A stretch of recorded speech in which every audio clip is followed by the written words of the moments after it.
Welcome to Indiana Sports Beat Radio, presented by Endeavor Hospitality Group and Andy Moore Honda of Bloomington. Fires, throws, does he make the catch in the end zone? Yes! Touchdown! Oladipo to win. Another one! He got it! Another one! Oladipo! Another one! Huge hole! He's at the 30! He's gonna go! 10, 5, touchdown! Jonathan Taylor! Galloway finds Rob Finnessy, who fires the three, and He hit it! Now, from the Golf Club at Eagle Point Studios, here's your host, Jim Coyle. Hello, everybody, and welcome into another episode of Indiana Sports Beat Radio, coming to you from the Golf Club at Eagle Point Studios.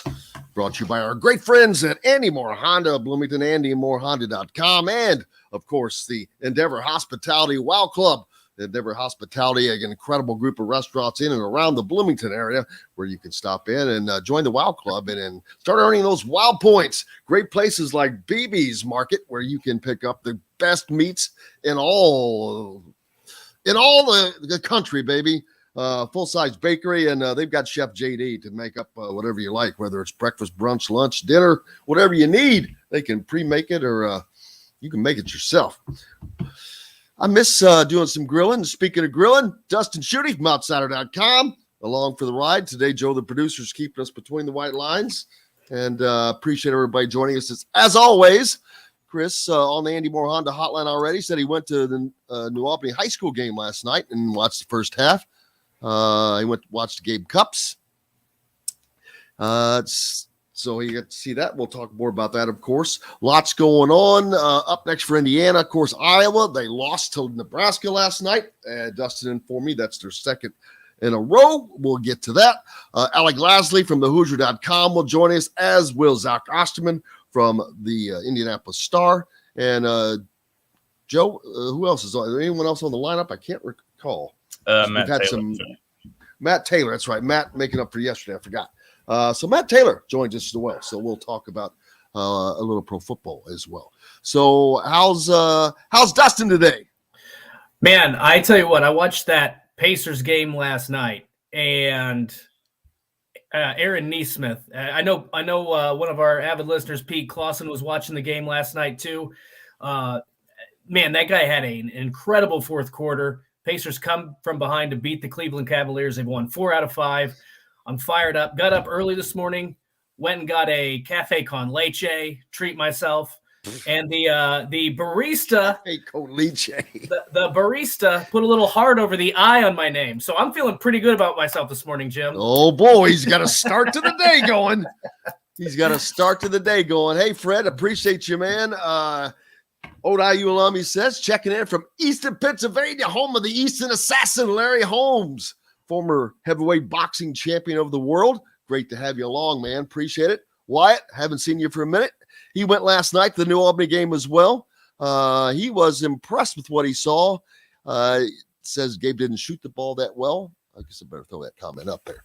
But his playmaking skills and court vision was incredible. So, it's hard to – you can't go to a game and sometimes things work, but if I'd have been home, that would have been something good to see. But I'm glad that we have plenty of people going to see that and check that out. How's everybody doing? Appreciate everybody jumping on the Andy Moore Honda hotline already. Forrest jumping on, as well as Chris and many more. Don't want to miss anybody on here already. You bet. Appreciate you, Fred. Appreciate you guys always. Let's see. Up next for Indiana, of course, Iowa. I mentioned they lost to Nebraska last night. They've got to go to Penn State next. They've had some injuries. Not sure exactly where they are yet. We'll get more into that with Alec and Zach. An entire litany of menu of bowls this weekend, baby. It gets hot. It really heats up. I mean, we've been having all the appetizers up until now, but it's about to get serious.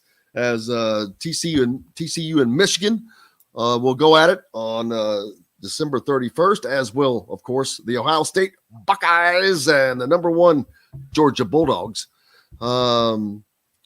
Favorites in these games. Who's going to win? I guess start at the top, baby.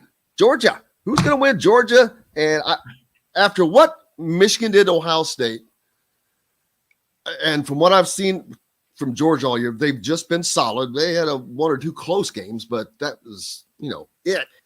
They certainly were not handled by anybody. And I see Georgia winning this game. I just think they're just too solid. I think so too. Here's something that happened yesterday, and I'm going to forget who the receivers were or who the players were specifically for Ohio State when they talked with the media. And one of the questions was asked of them on the offensive side, where do you see advantages? And every player on that Ohio State that was up at the podium on that team said, I think we've got advantages all over the field. That is not the message you want to send to Kirby Smart, because if there's one guy who can use that as motive, I mean, there's a lot of guys, but one guy who's really good at turning that sort of, I don't know if you want to call it a disrespect, because they certainly didn't mean it that way. I think they're just confident in themselves. But if somebody can turn that comment into a disrespect and motivate his team, it's Kirby Smart. I think Georgia's going to win this game, but the one thing I'll tell people to keep an eye on is Georgia at times this season has had trouble taking care of the football. We saw it in the Missouri game when they almost got upset on the road in Columbia. We saw it in the world's largest outdoor cocktail party against Florida. They turned the ball over 3 times and nearly blew a 28-3 lead. Florida was able to get right back into that game. So if Ohio State's defense can play aggressive, force some turnovers, Georgia will make some mistakes offensively. They're going to take some chances in that game that they're not supposed to, or that they shouldn't. So I do think Ohio State does have a fighting chance, but they've got to create turnovers. If they don't create turnovers and extra possessions for their offense, it is going to be, I want to say cakewalk city, but Georgia will probably win that game pretty comfortably. Yeah, I think I would agree with that comfortably. I guess it depends on what comfortably is, but yeah, I have to agree. Michigan TCU probably might be the more interesting game. TCU is obviously going to have to come up with something different that someone else has not been able to do this year against Michigan. Their last game, TCU, was really close. They got by the skin of their teeth, and I've got Michigan winning that game. They've just been really good on both sides of the ball at just running and throwing the ball. They stay within their offense, and they get everything accomplished that they're wanting to accomplish. And then, of course, I hope it's a Michigan-Georgia championship, because that's, at least on paper, boy, that sounds and looks like that's what it should be. It sounds like that should be the matchup, yeah. The thing to me about Michigan is, this is what's going to be interesting to me, because both Michigan and TCU have been second-half teams. And I had the stat. I can't remember exactly what it was. I think Michigan has outscored in their last 8 games. They've outscored their opponents in the second half 126-29 or 129-26. I can't remember. Those two numbers are flip-flops. So Michigan is like a python, man. They may not kill you at first in the first half. They might not build a big lead, and you might go into this game at halftime thinking we got ourselves a ball game. But, man, they just continue to constrict. They suffocate you on both sides of the football. They've been able to win. They were able to beat Ohio State without Blake Corum. They were able to beat Purdue in the Big Ten championship game without Blake Corum. And now you've given them a month to prepare for this TCU team. It should be a really fun game. I will not be surprised if it's something like 13-10 or 17-13 at halftime, and then we see a lot more points in the second half. This should be a really fun game, especially from what we've seen from TCU all season. I don't expect a blowout. I think this is going to be a close game, typical Michigan win where they maybe piled on and get a few extra touchdowns there down the stretch. But both these games, I'm looking forward to it, and it's exciting that we finally, after a couple seasons of having 2 SEC teams in the college football playoff, that we finally get 2 Big Ten teams in the college football playoff. Yeah, looking forward to that. So we'll get to all that and more, and tons of comments coming up. Keep them coming. Here's a great story. Did you see the stranded Pitt players hitch a ride with the UTEP basketball coach? Yes, I did see that. What a cool story. It's kind of wild, man. Several Pitt football players and the UTEP basketball coach Joe Golding and his family found themselves in a real-life version of the holiday classic Planes, Trains, and Automobiles. Good movie. Those aren't pillows! On Christmas Day, after flight cancellations left them stranded in Dallas, embarking on a road trip of more than 600 miles.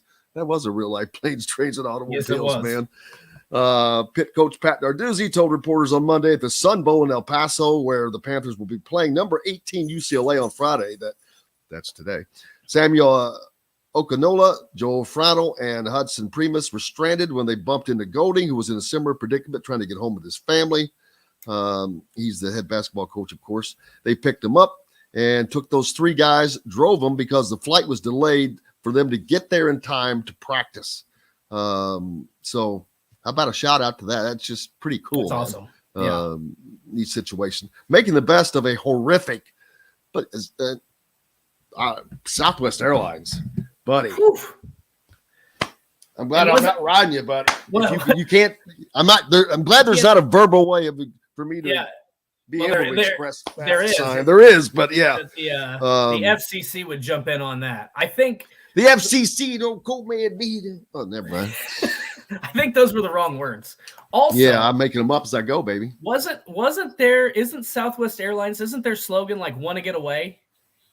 Didn't that? Yeah. I don't know if that still is or what it used to be, but it is. It is. No, it is that they've added to it. Want to get away?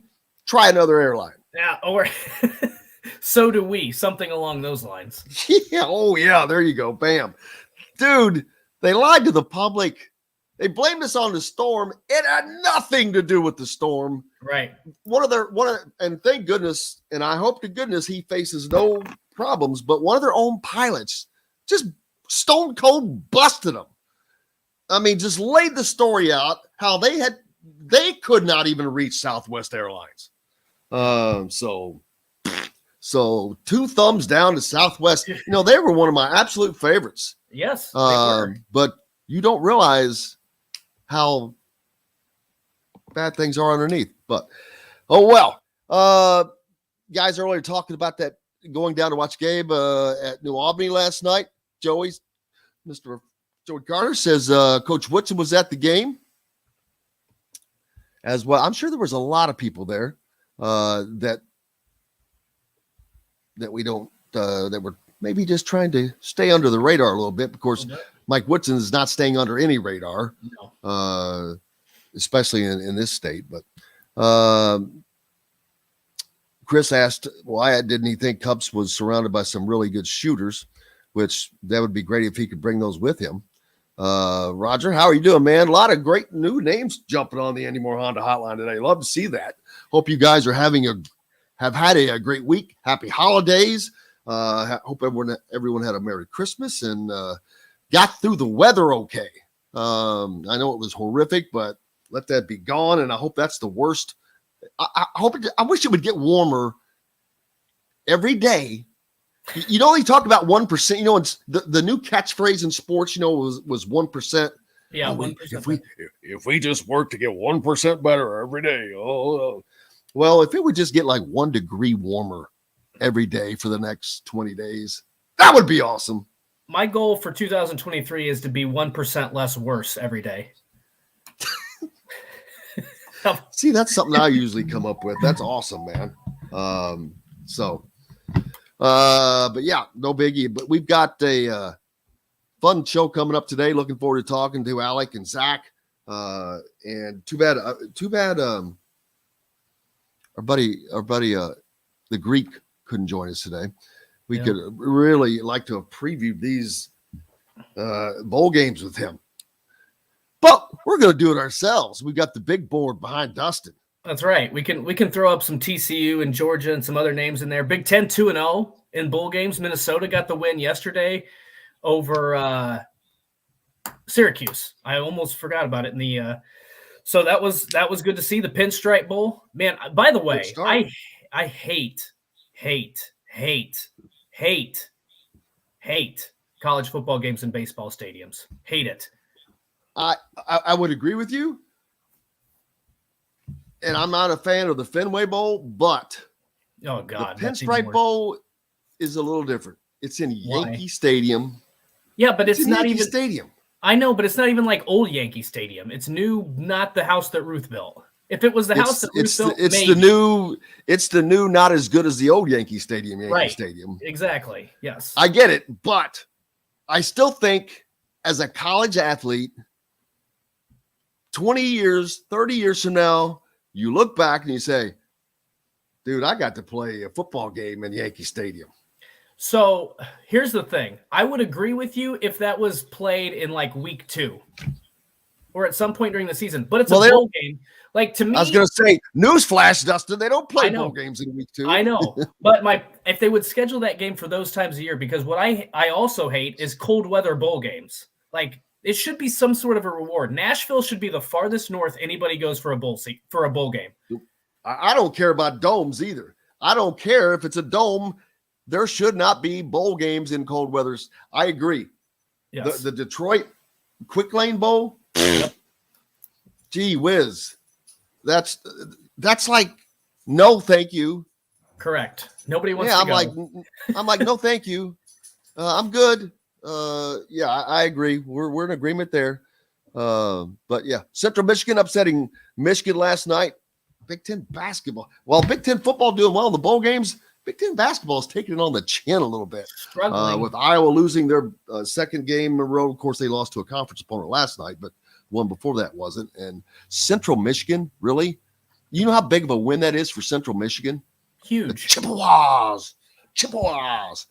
I mean, Michigan was coming in. A lot of us thought they were going to be one of the favorites to win the Big Ten. Partly that's because we didn't know what the Big Ten was going to be like. But they've got Hunter Dickinson, but they lost a lot. And starting to show a little bit. Yeah, they've got Jet Howard, but he's still young. They're not. Yeah, they don't have enough talent. No, I'm not sure they're going to be an NCAA team this year. They're 7-5. They may not be. It's very possible that they're on the outside looking in this year. It's not that you can't turn it around. I mean, I know that people can all do that. But you look at Michigan, who they've played. They played well against Kentucky, but Kentucky has not been outstanding this year. They beat Minnesota. There were some games early. They lost to North Carolina. There were some games earlier this season. They only beat Eastern Michigan by 5 in overtime. They got boat raced by Arizona State. They almost got beat by Ohio. That game Eastern Michigan was 5 points. They almost lost to Ohio in overtime. And then they got beat by Virginia. Like they don't really have a quality win on their resume. And they have I think Michigan's going to finish below 500 in the Big Ten. I wouldn't shock me. Hey, we got lots to get to. Joe's already slapped us on the knuckles, telling us it's time to take a break. Alec Lasley's going to join us. Zach Osterman will join us. We got plenty to get to today, but most importantly, you're with us. So, heck, we've got all we need. It's a party. It's Friday, right? We're back with more Indiana Sports Beat Radio, brought to you by our good friends from Endeavor Hospitality, Wild Club, and BB's Market right after this. We'll be right back to the Golf Club at Eagle Point Studios for more Indiana Sports Beat Radio with Jim Coyle, presented by Endeavor Hospitality Group and Andy Moore Honda of Bloomington. Whether it's at our place or yours, great food and All right, Jim. So here's the update on Matt. He said he can no worries. Oh, I'm sorry. No. I'm telling you, he's going to be on at 9:50. But he can only join us for about 10 minutes because he's got another interview after that as well. So he can do about half a segment.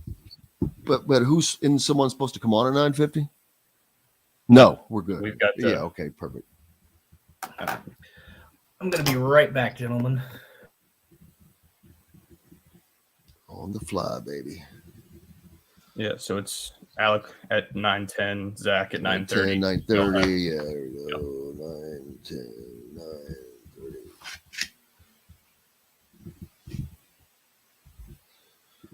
How was your Christmas, JoJo? You know, I can't complain too much. Great time with family, great time with friends, a little time off of school. All been good. How about yourself? Did the little elf on the shelf treat you right? Oh, absolutely. Cannot complain. Oh, I'll wait to talk about this because it's stupid.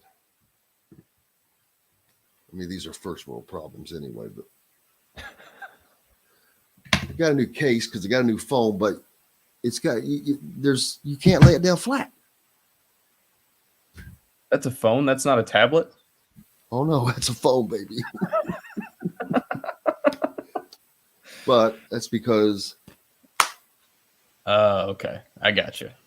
Wow. But I think it's quite impressive. But yeah, but see, I'm complaining about Dustin. I got the new Z Fold. I hadn't changed phones in like 3 years, and I was like, okay, it's time. I can tell. So I got the Z Fold, and got my case came in because God, good Lord, I'm like, I got to get this in the case. I'd already dropped it before it got in, of course, but you can't lay it flat. Oh, yes. Because of the hinge thing when it opens, right. I'm like, well, that sucks because when you go to lay it down, it's like wah, wah, wah, wah. Yes, I had a case for a while that you couldn't, and it drove me nuts. So that didn't last very long. I'm wondering what's up. Like, well, this is gonna, yeah, stupid. 30 seconds.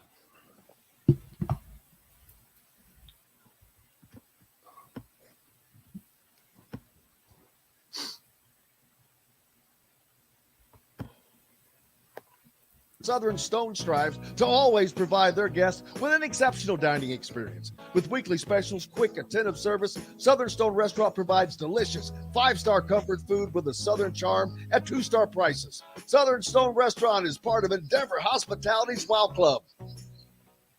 This segment is brought to you by Southern Stone Restaurant.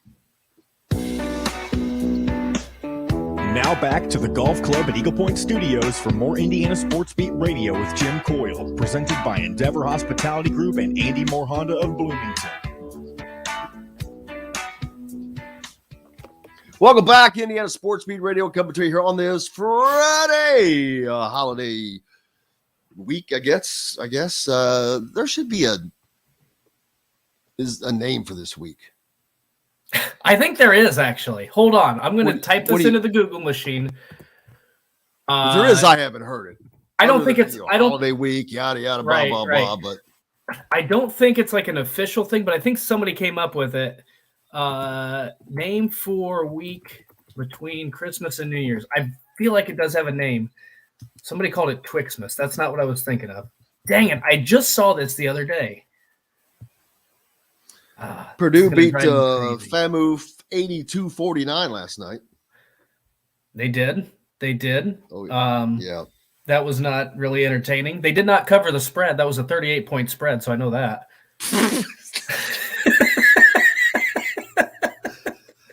Man, you win by 32 points and you don't cover the spread. Hey, great teams cover. Good teams win. Great teams cover. Did not happen last night. There you go. Let's see who did what.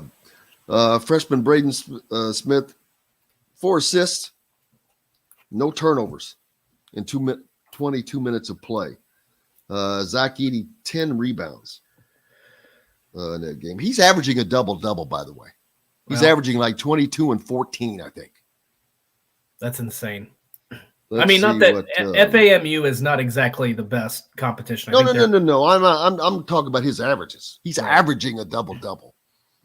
I think he's averaging 22 and 14 a game. All right, let's see how close you are on this. I'm going to bring up the stats here really quick. Let's see what we got. Zach Edey is you are damn close. 21.9 points, so basically 22, 13.6 rebounds. So there you go. 22 and 14. Spot on, Jim. Nice. Bam. And how about those 2 freshman guards? They are averaging between them about 22 points. Yep. I can't remember it all, but they're one of the biggest things is they're averaging 1.7 turnovers per game between them. Yep. And over 6 assists. Yep. It's and both freshmen, Fletcher Lawyer and Braden Smith. Yep. But yeah, they are playing extremely well for Purdue, and that's making a huge difference. I mean, there's no way Matt Painter could have expected to get that kind of guard play out of those guys this year. I wouldn't have thought. I mean, well, he talked a lot about Braden Smith coming into or at least at Big Ten Media Days and coming into the season, and everybody was kind of like, "You're really putting a lot of stock in Braden Smith." And a lot of people thought if that was going to be one of your best players on the team, this is probably maybe not 500, but they're going to squeak into the NCAA tournament. They'll be a middle of the road Big Ten team. But I mean, obviously he saw something in that kid that not a lot of other people saw. So this is the one thing I will say about Purdue, and we don't know what this team can. I mean, we've seen them early in the season, but they were really good early in the season last year before they kind of, I don't want to know collapsed is the right word, but they certainly did not live up to expectations. I think you can label last season as a disappointment. They didn't have the same toughness on the defensive end. They just weren't a typical Purdue team last season. I think what you can say about this team with Purdue is this is probably Matt Painter, if not the best passing team, it's one of the best passing teams he's ever had. I mean, they move the ball extremely well. We'll see what happens when they have to play, Illinois, Indiana, Ohio State, week or game in, game out. Might make it a little bit more of a challenge. And obviously Nebraska exposed some things a few weeks ago when they double teamed Zach Edey quite a bit. And I don't want to say completely took him out of the game, but took him out of his rhythm. So we're going to see what that Purdue team's made of. But the one thing I think you can say is this is a really good passing team. And when the ball's moving is when their offense is really clicking. Purdue starts Caleb first, an Indiana kid that not Mike Whitson's regime, but Indiana went after and did not get. They start Braden Smith, whom they did not go after. They start Fletcher Lawyer, whom they did not go after. And last night off the bench, Trey Kaufman-Renn gave him 11 points in 20 minutes on 4 of 6 shooting. Another guy they went after and did not get. Now this is before Mike Whitson. Just Caleb first and Trey Kaufman were before Mike Whitson. They didn't need those guys. The 2 guards Indiana did not go after, and Purdue's making pretty good hay with Indiana's rejects and those that rejected Indiana, I guess you'd say. Yep.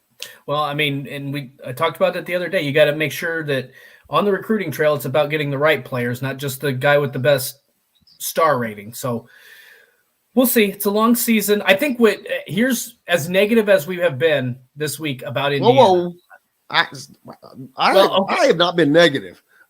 There's a difference between being negative and being honest. Being real. Okay. And being truthful. And so I hate that when people go, no, I'm not. It's just facts. I can't, the facts might be negative. That's okay. So yes, as honest as we've been on this show, here's the one thing I will say though. There we go. As I will say, there is reason for optimism because you look at Michigan is not as good as we thought. Illinois has struggled. Iowa has struggled. Purdue, I don't think Purdue looks unbeatable by any stretch. Of course not. No, absolutely not. If you're able to stabilize Zach Edey, I mean, that takes their offense away from them, or if you get them into foul trouble. So I think that's a big thing. If Indiana can get into a rhythm, if they can figure out some things offensively, then I think we're probably having a lot more positive conversations in a couple weeks. And I think that this game against Iowa, while the players need to still come out with that same fire and intensity, it's not as tough a task as maybe we had labeled it earlier. It's still going to be difficult because you're not playing a game for 2 weeks. But Iowa, I don't think is nearly as good as what we previously thought because they lost to Eastern Illinois. And they've been injured. We got to let them. I don't know. Well, Indiana's been injured too, right? Well, I understand. I'm just saying when we're talking about Iowa specifically, I don't know where Patrick McCaffrey is in his, how I know you said he played, but I don't know how healthy he is. Chris Murray, how healthy he is. But if they played, I would imagine they're healthy enough. So if you're playing, you're healthy enough, and there's no excuse to lose the game they lost to whoever they lost to. Nebraska's, I think, better than what a lot of people give credit. But Well, I didn't mean Nebraska. I meant the game before. Oh, yeah. Eastern Illinois. They should not have lost that Yeah. game. And then I don't think – probably shouldn't have gotten blown. I mean, 16 points. Nebraska controlled that game from start to finish. It probably wasn't that close, which I think is the problem. It should have been a closer game. So we'll see. We'll see what they're made of. They'll have some – well, they really don't have much time to get healthy, do they? Because they got Penn State and then they got Indiana. So they don't get this break like Indiana did to get guys healthy, to get some practices in. It looks a lot more positive for Indiana heading into Carver Hawkeye Arena, though, in a couple days. That's one thing I will say. Yeah, 31.5-point underdog Eastern Illinois was to Iowa. Are you kidding me? That's real? I am not. 31.5-point underdog. 31.5. That's got to be underdog. That has got to be one of the biggest upsets. I doubt it. Can somebody? What was Chaminade against Virginia back against Ralph Sampson? Did they? Well, that probably didn't have an official line, did it? I don't know. They probably didn't because it was probably thought to be unwinnable. Well, that might have been true. I need somebody to look up the top 5 biggest upsets of all time. It probably isn't, but 31.5 is insane. And to lose that game, and by the way, they didn't just lose that game. They got beat by like 10. So it's a 41.5-point swing. A 41. So there you go. It's a 41.5-point swing. How about that? Right. That has to be one of the biggest. Oh man. Somebody do the research on that. That's gotta be, man. Well, that's easy to do. And that gets me to thinking, we talked to Rick Bozich this week and he mentioned, he's Saturday he'll be at the UK U of L game, and U of L has just looked awful this year, but they beat Western Kentucky, a solid team, and Kentucky is not exactly lit it up, but they will be in Rupp Arena. If they were in Louisville, I would give them a shot only because it's college basketball, not because Louisville looks good, right? But Kentucky's been, I'd hate to use the word struggle, but not looking elite right now with having elite talent. But in Rupp Arena, yeah, I don't see him having a snowball's chance in hell of getting that done. But hey, Vegas thought it was a snowball's chance in hell for Eastern Illinois to win as well, and it happened. Point. Yeah, that's a good point. I mean, because I guarantee you the Kentucky Louisville line will not be 31.5 points. No, I wish they would publish it on they do that for football on the ESPN app. I don't know why they don't for college basketball, but man, Louisville 2-11, 8 man, I don't think there's any chance. Has Louisville played anybody close? I mean, other than the games they beat FAMU by 6. Oh, well, they got beat by Lindsay. Are they?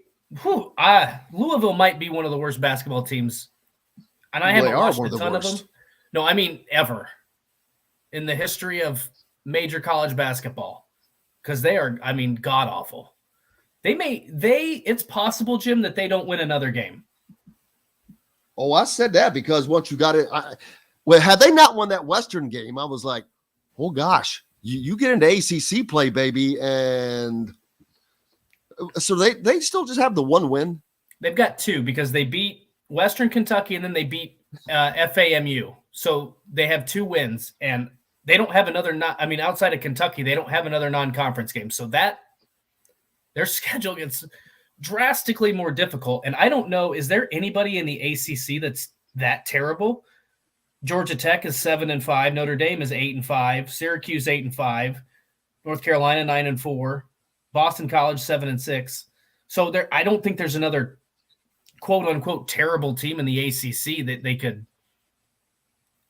Anything's possible. They'll probably squeak out a win or 2 just because, like you said, it's college basketball and they might catch the wrong team on the right night. Or catch the right team on the right night. I'm looking through these. The scores are not close. Like with the games they lose, it's not like they get beat at the buzzer. They get beat by 30 points every night. And I'm looking at I'm trying to find this biggest upsets thing, and this 31-point deal is going to be up there. So we'll get time to research that in the break, I guess. But since we got to take one because we're thinking. Hey, we got lots more coming up. Alec Lasley from the Hoosier.com is going to join us. We'll get caught up on Indiana basketball, recruiting, and what's up next for them with their trip to visit Iowa City. Iowa City on January 3rd, right? 3rd or 5th? 5th. I'm flying on the 3rd. 5th. So we look forward to talking that. Zach Osterman joins us later, as does Matt Taylor from the Indianapolis Colts. We got lots more coming up here, brought to you by our good friends from Endeavor Hospitality's Wow Club, where you can find Goteen, one of the great products for those on the go, whether it's you, your student athlete, whomever. It's a great flavored protein grab that you can use each and every day. You can pick it up at BB's Market or at goteen.com. Back with more Indiana Sports Beat Radio after this. We'll be right back to the Golf Club at Eagle Point Studios for more Indiana Sports Beat Radio with Jim Coyle, presented by Endeavor Hospitality Group and Andy Moore Honda of Bloomington. Golfers, here's a deal you won't want to. Okay, this is being described as one of the biggest upsets in college basketball history. I would have thought so. Because 31.5 points, like that's we're not live. That's a shitload. Like to not only, like you said, that's 41.5 points. I think it was 92-82 was the final or something like that. Hi, Alec. How you doing? You're muted. Oh boy. There we go. It's going to be one of those mornings, it seems. He's mooted.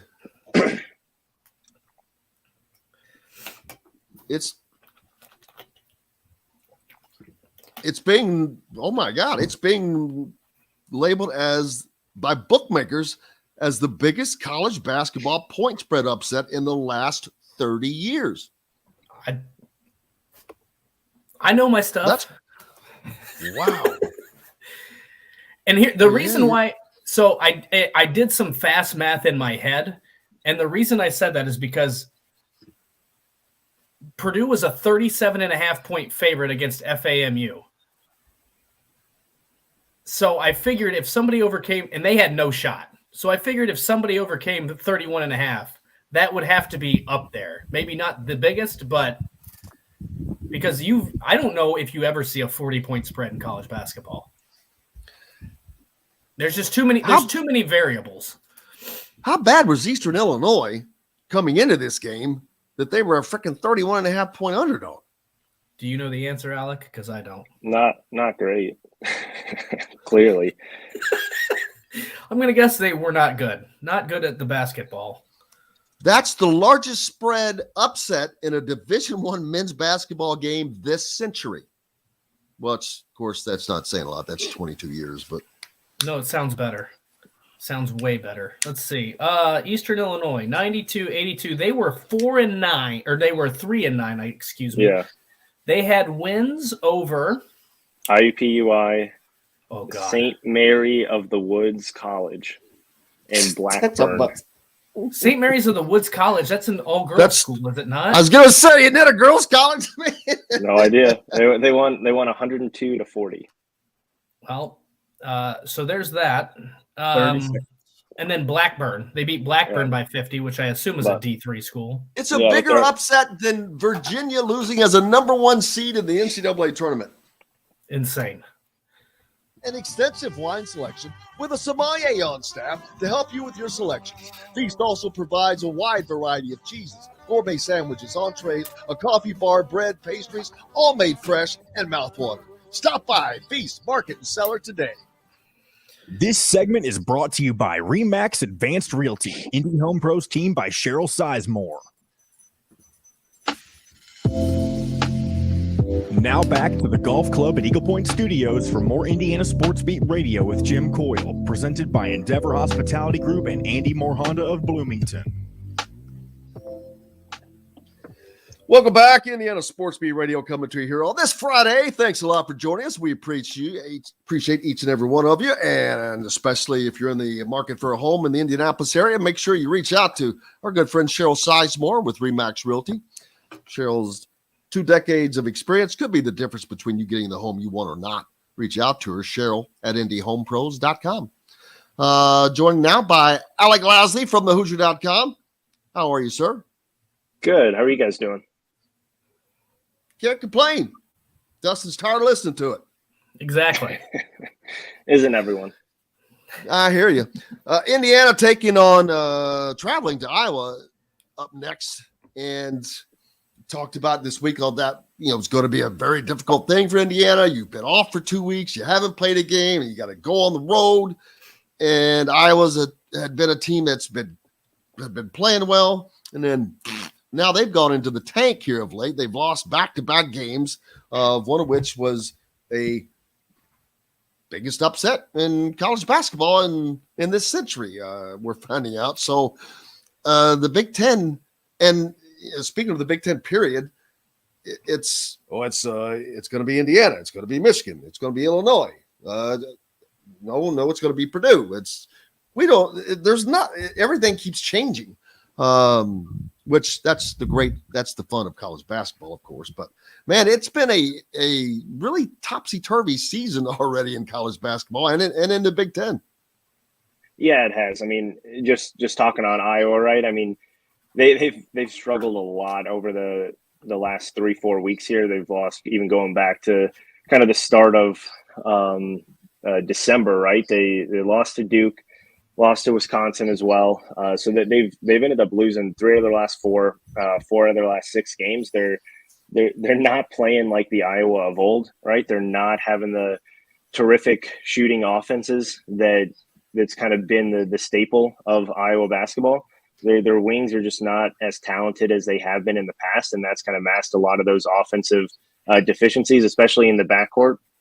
Tony Perkins and Ulis just are not as consistent as they need to be in order to kind of lift up this Iowa offense and get them out of this slump. Because as good as that front court is, it's just not going to be the same Iowa basketball without that backcourt, and that's the biggest thing.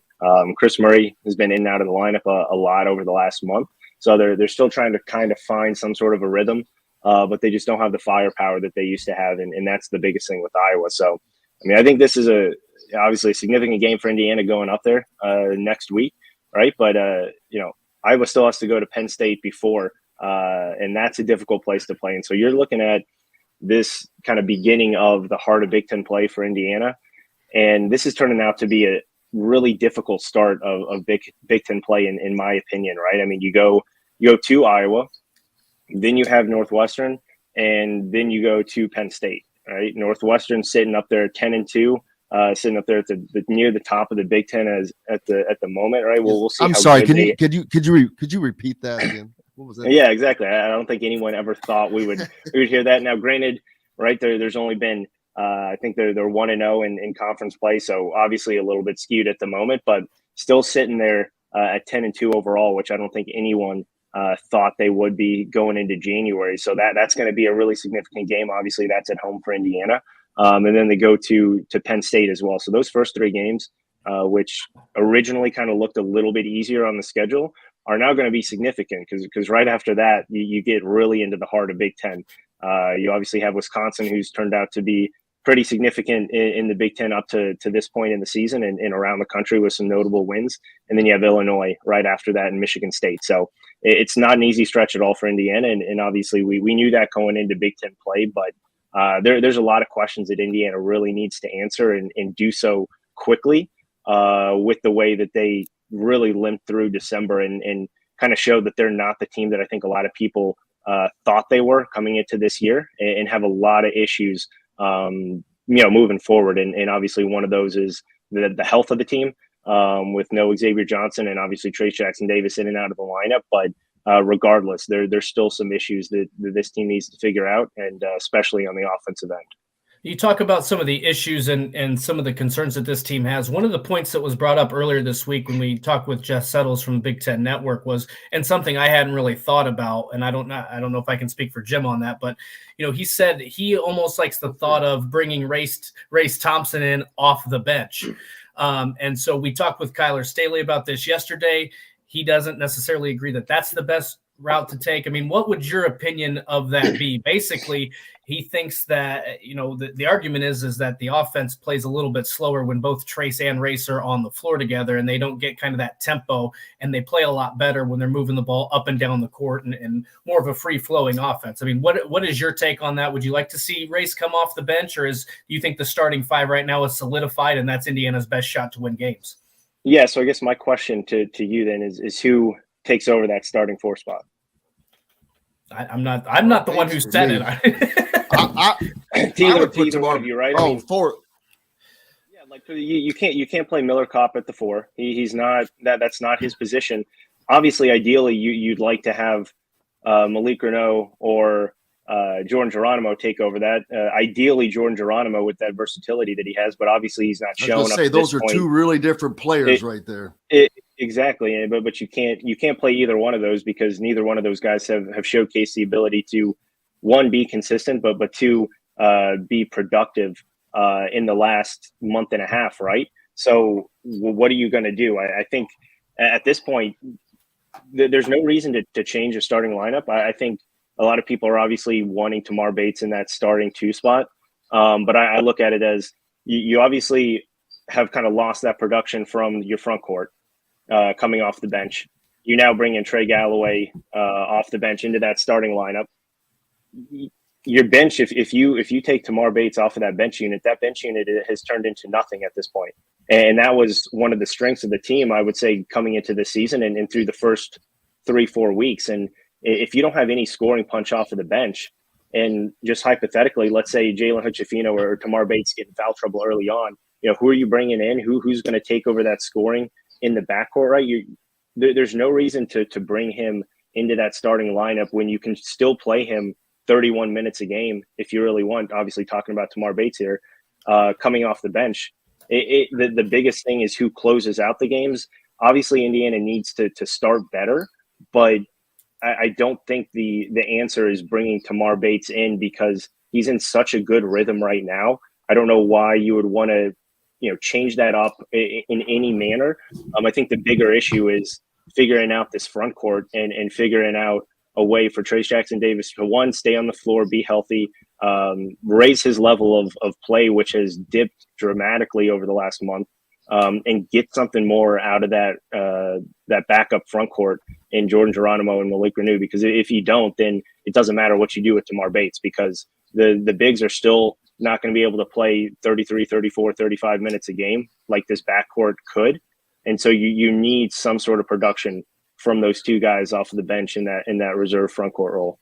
So let me interject this question because maybe it's too early to tell, but through 13 games, I think it's fair to say that Indiana is not good in the first 5 to 8 minutes of a basketball game. I mean, that's some teams start slow and they've found ways to win games. They've played much better in the second half. So I agree with you on that front. And it's who finishes the game.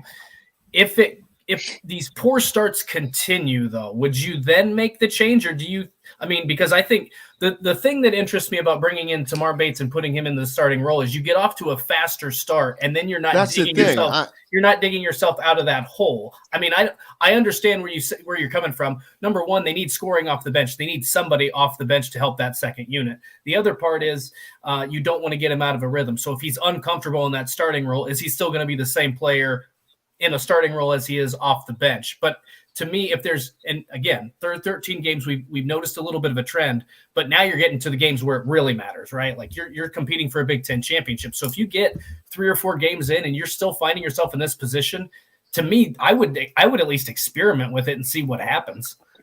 Yeah. So, that's a different conversation, right? If this continues in the next 3-4 games, I still think that there's a much easier solution and that's tweaking the offense a little bit, right? Mike Woodson has not done a good job at all, and I think adjusting to the players on his roster at least through the first 13 games here. we obviously saw what it looked like the past 2 games, which was allow those That's also a guards. pattern, though. We saw the same thing last year. There There was exactly, no adjustment but whatsoever. Same players, same thing. there was, though, at the end of the year, and that was regardless of what Race Thompson and Trace Jackson Davis were doing, you had both of those guys in almost every single minute of that game, right? And you still ran high ball screen after high ball screen after high ball screen. And that was extremely successful, getting those guards into the paint, especially Xavier Johnson. Now, obviously, I think that the 2 best scorers on this team right now are Jalen Hood-Schifino and Tamar Bates. I don't think there can be that big of a disagreement with that through the last month of the season here. The ball needs to be in those 2 players' hands because they can create shots for this team. The easiest way to create shots is a high ball screen, and then you can roll one of those big guys off. Race Thompson done a much better job hitting threes over the last 4, 5, 6 games. There's no reason that you. I disagree with that. He had one good game. over the last, he's gone from the first 8 games of the season from shooting 12.5% to the last 5 shooting 43.5%, and he's still making over one. I know, but if you take that Arizona game out, what is it? But he still made one in I think the last 3 out of the last 5 games. But he shouldn't be shooting those. I don't think he needs to be shooting 3-pointers. If you need Race Thompson shooting threes, then your team is screwed already. You're already screwed if that's the guy that's shooting the 3 ball for you. I'm in such disagreement with that. But we just talked about how there's no production in that front court off of the bench. So if you have to have him on the floor, you need him to stretch the floor a little bit. And it's not he doesn't need to take. He's taken 4.5 threes a game. A lot of that is influenced by the Arizona game where I think he took 5 or 6, right? But 7. There you go. So all you need to do is have him take 2 or 3 a game. He's shown he's going to make those eventually, and he's shown now in the last 4 or 5 games that he can make those. You just cannot run your offense through Trace Jackson Davis. That's not going to be the recipe for success for this team. So you need to have Trace Jackson Davis come up on ball screens and get these guards going downhill, because when they do, they're quick enough, they're strong enough, and they're smart enough to be able to create their own shots in the paint, but also distribute that ball to a shooter like Miller Kopp, who's now obviously shown he's one of the best shooters in the Big Ten this season. You also have Tamar Bates, who's one of the best shooters in the Big Ten this season. Both of those guys are fantastic on the wing, shooting the ball in the corner. So if you have Jalen Hood-Schifino on a ball screen going downhill, either he's going to get to the rim, get fouled, going to get to the rim, miss, but you have a rolling Trace Jackson Davis to clean that up, or you bring over the help side defense and then you kick it out to one of those 2 players for a wide open 3. If they can't make that shot, right, that's on them, but the offense is doing what it's supposed to do. The conversation of changing up the lineup, I think, is an easy way out to say that Mike Woodson has not done a good job at orchestrating a good offensive system. And that needs to be the point of emphasis going into Big Ten play here, of how these guards and Tamar Bates and Jalen Hood-Schifino can take 22, 23 shots a game, because that's the only way this offense is going to create easy opportunities if they're not going to push the tempo, which I think is another conversation, which they should be doing a lot more of, especially if this defense is supposed to be as good as it can be, which it obviously hasn't been over the last month. And that's the thing. The defense has taken such a step down from last year with mostly the same players. And when we talk about having Miller Kopp and Race Thompson and Trace Jackson Davis on the floor at the same time, to me, I wrote that equals very slow defense. Those guys are always chasing. Every time you look up, they're chasing. I think Race Thompson has given up more made 3-pointers in the history of college basketball. Every time you turn around, it's like he's coming from 6 feet away to swipe at something for a guy to knock one down. And we talk about the offense and what they could do there, but if they don't fix the defense, it doesn't really matter unless you're scoring 100 points a game, what you do offensively. Yeah, and I think a lot of that, right, we saw, especially against Kennesaw State, their ability to beat Indiana's perimeter players off of the dribble. I think that's been a huge issue over the last 2 years, and Indiana loves to overhelp. That's good at some point, but at the other point, you just need to be able to guard your guy one-on-one and understand that twos are better than threes, right? For defensive purposes. And you also have a guy like Trace Jackson Davis, who's a fantastic shot blocker, one of the best in the entire country, coming off of the post and helping. If you bring him off, that he masked a lot of issues that Indiana had defensively last year. But for some reason, they've decided to help more off of the wing than they have off of the post. And maybe that's because the offenses are a little bit more spread out that Indiana's played against this year.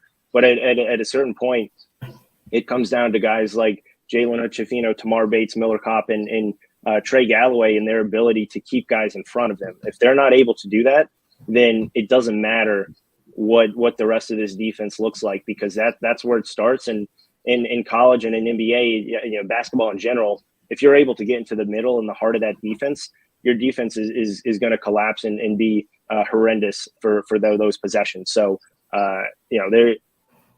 Indiana's still a good team, right? But there's a lot of issues that they need to work through, and hopefully these 13 days, the time off gives them a nice little bit of rest. But these 13 days do more, I think, mentally for them to get a little reset after a really deflating December. I agree, brother. What's up next for you? What do you have for everybody at thehoosier.com? Yeah, obviously a little bit of a slower period with the holidays in terms of recruiting. That'll start to kick up here as we get into January. A couple return visitors already coming up. Gabe Cups was in New Albany last night, as you know. Yep, and obviously a lot of holiday tournaments. So myself and Kyler are doing a lot with checking out a lot of the prospects around the state for these holiday tournaments and gearing up into the visit portion of the season here coming up in January. Sounds good, man. Make sure you give Alec Lasley a follow and all the guys at thehoosier.com. Thanks, brother. Happy holidays to you and the family. We'll see you soon. Sounds good, guys. You as well. Have a good New Year. Thank you as well. Alec Lasley from thehoosier.com joining us here on Indiana Sports Beat Radio, brought to you by our good friends at Barbara Pop Real Estate Services. If you're down in the Louisville, Southern Indiana area, Floyd, Clark, Harrison, Scott counties, Barbara Pop Real Estate Services has served those communities for 3 decades and can get you in the home you want quicker, better than anyone else. Reach out to Barbara at barbarapop.com or Matt at barbarapop.com. We're back with Zach Osterman from the Indy Star coming up next here on Indiana Sports Beat Radio.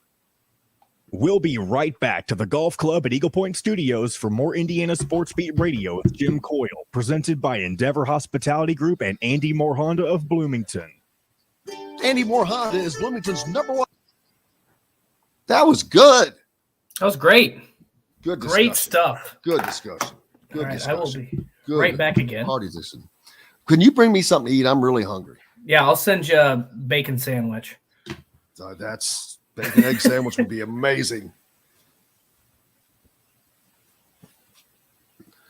I am literally hungry and no coffee. Dog, can you go make me some coffee? Yeah, I didn't think so. Not moving. He's not moving. Hope everybody's having a great day. Make sure I didn't lose my mic.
Hello. He back. Oh, yeah. What? Jimmy What? Dean sandwich? No, I wish. Oh. A piece of chicken I made. Hello, Zach, or Zach's there. Oh, there he is. Hey, Zach, how's it going, buddy? Can I? Zach, can you hear us? We can't hear him. All right, 30 seconds, fellas. Zach, can you drop back? Can you drop out and come back in, please?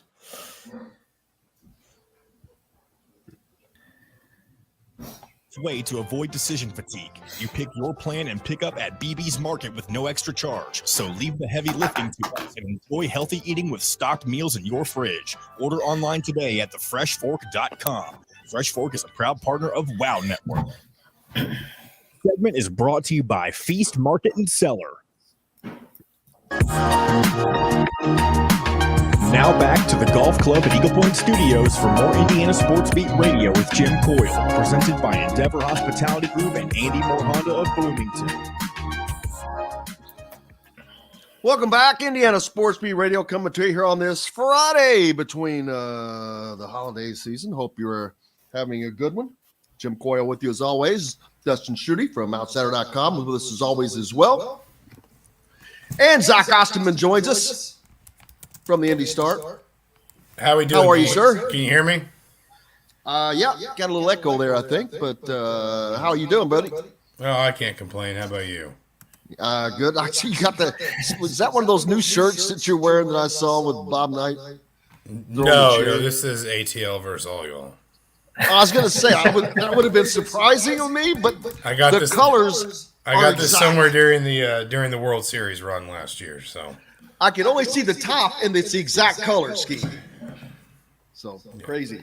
What's new with you? How been the holiday seasons? Oh, you got the holidays with the kids. How was that? Yeah, it's been quiet. Well, as quiet as it can be with the kids. It's been relatively straightforward, I would say. Yeah, just it's nice to have this. On the one hand, December was a lot busier than it's been in the past because we kind of traded the Crossroads for a road trip to Kansas and the Vegas and Rutgers and all that. But on the other hand, it's been nice to have this selfishly this time with just absolutely no IU sports to kind of unwind and relax. I know the women were back at it last night, but just to I think from the 23rd to the 29th, really nothing going on. Yeah, it's been a weird kind of a deal, but it is what it is. But the Indiana picking up play again next week, and I was looking at the schedules. It's weird. Iowa's schedule is so weird. Indiana had those 2 Big Ten games back a few weeks, 3 weeks ago, and then Iowa just played their first Big Ten game at Nebraska. And then they have 3 this week, or have 3 this week total. It's crazy. I'm not understanding what the scheduling is. I thought the Big Ten was doing that, but I don't know if the schools have more play into that. And if so, why are they playing Big Ten games in December if you don't have to? Yeah, I mean, I looking at Iowa's schedule, my best guess is just that they wanted to fit Iowa State in. And they wanted to fit that rivalry in. So I mean, there's there's always little bits and pieces that you can ask for. I mean, I remember Archie Miller's first season. Indiana kind of went to ESPN in the Big Ten and said, "Listen, just with the way the games fall, we've got this Louisville series.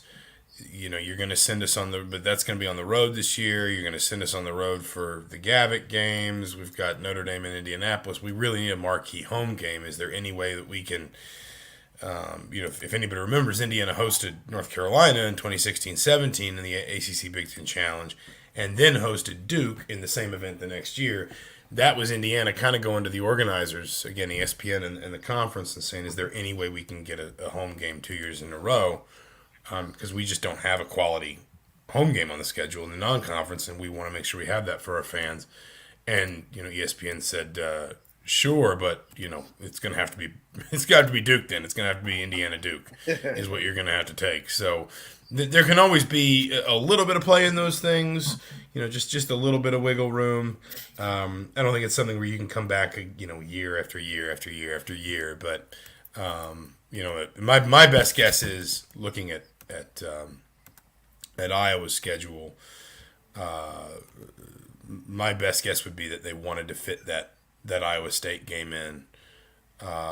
They also played Duke on December 6th, and that was in New York. I'm assuming that was the Jimmy V Classic. And so, you had the Duke game. You had the ACC Big Ten Challenge game against Georgia Tech.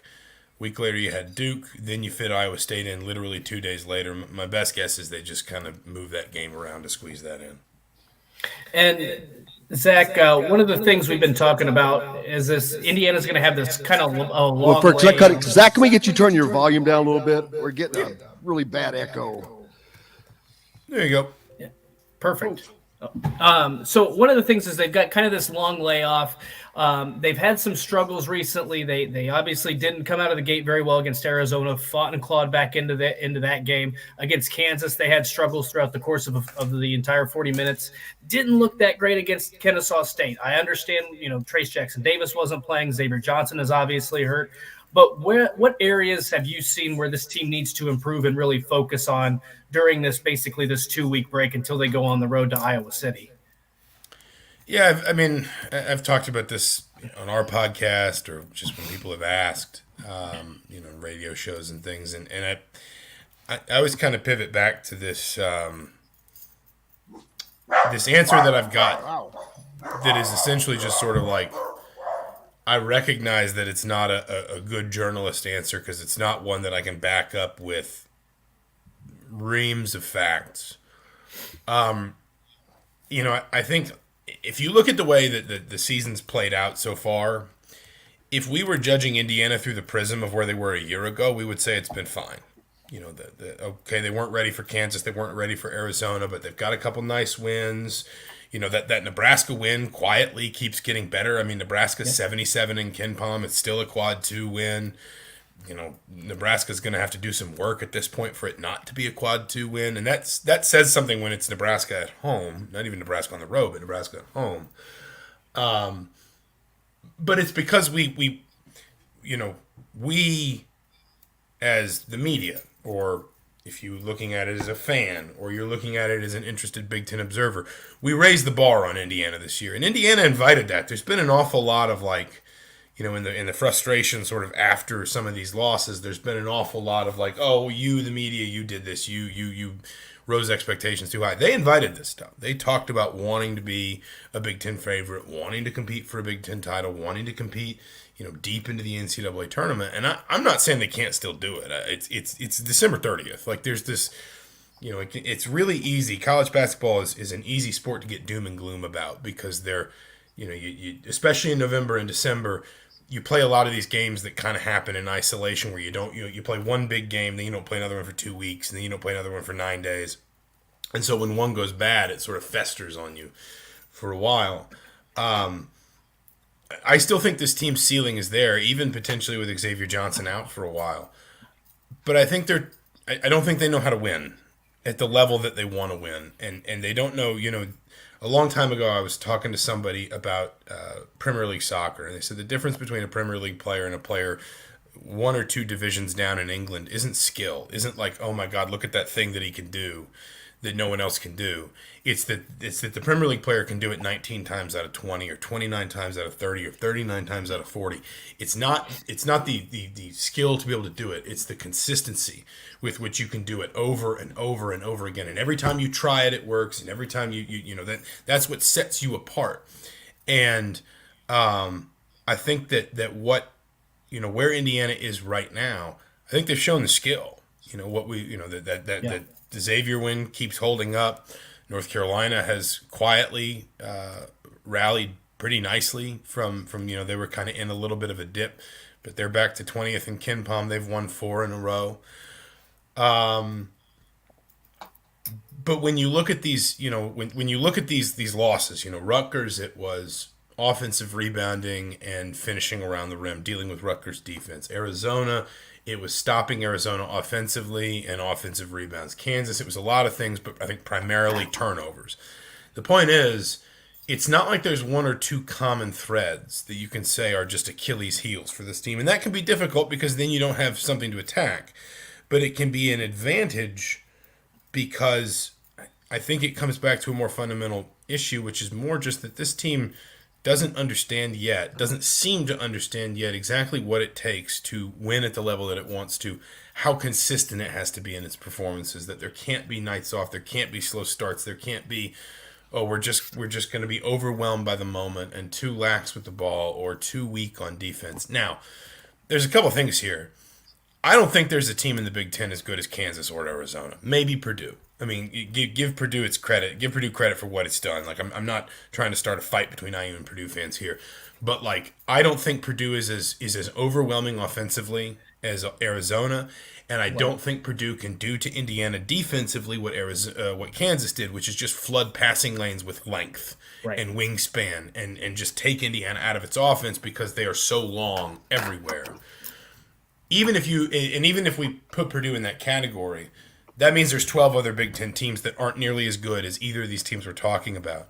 Rutgers obviously is maybe where you get a little bit more concerned, but I just think that this is a team that is still trying to figure out how to win at the level that it wants to. We've talked before about, this was a group we talked all last year about how they'd never been to the NCAA tournament, any of them. Well, now we're talking about a group that's never won at the level that they're talking about, any of them.